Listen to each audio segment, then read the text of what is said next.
Bonjour, je vous présente le jeu du furet. Alors dans le furet, vous avez 5 pions, 10 pions noirs, 10 pions blancs et une petite marque pour montrer qui est le furet.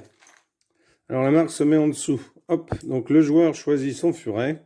Alors mettez une gommette si vous avez des pions noirs, hein, parce que là, on voit qu'il y a quelque chose en dessous. Enfin, ça se voit pas, mais quand on est juste devant la feuille, on le voit. Et ici, les blancs, j'ai fait un petit point bleu avec du marqueur Velleda. Alors, comment ça se joue ce jeu? Alors, on n'enlève jamais les pions du jeu. On les laisse tout le temps sur le plateau.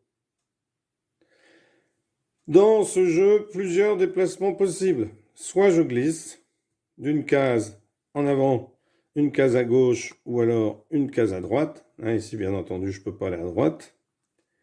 Soit je saute et ensuite je peux glisser. Là, par exemple, je saute, et bien, je peux ensuite glisser.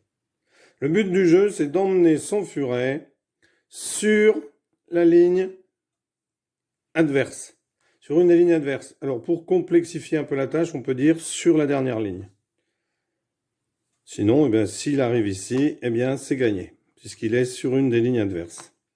Alors, vous placez votre furet où vous voulez. Imaginons par exemple qu'ici, ils le mettent là. Alors, vous vous souvenez d'où il est, puisque le but du jeu, c'est de l'emmener.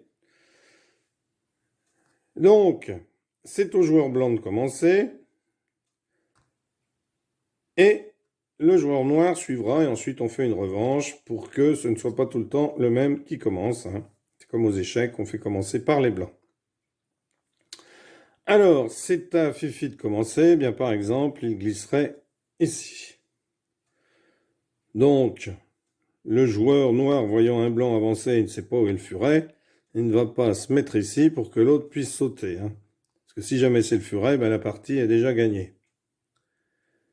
Donc, JB avance un de ses pions ici.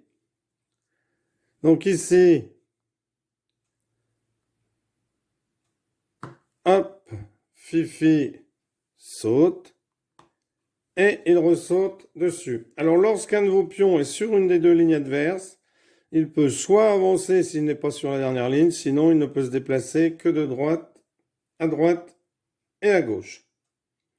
Alors on pourrait même dire que lorsqu'un pion adverse est sur une des lignes adverses, eh bien, il n'a le droit de bouger que de gauche à droite. Ça, c'est à vous de vous mettre d'accord avec votre partenaire au départ. S'il est là, il ne se déplace que à droite à gauche. Ou alors, on peut dire que, puisqu'il reste encore une ligne, quand celui-ci ne sera plus là, il peut toujours avancer. De toute façon, c'est pas très important que les pions blancs, par exemple, arrivent ici sur la ligne des noirs, puisque ce n'est pas le furet. Donc, il a sauté.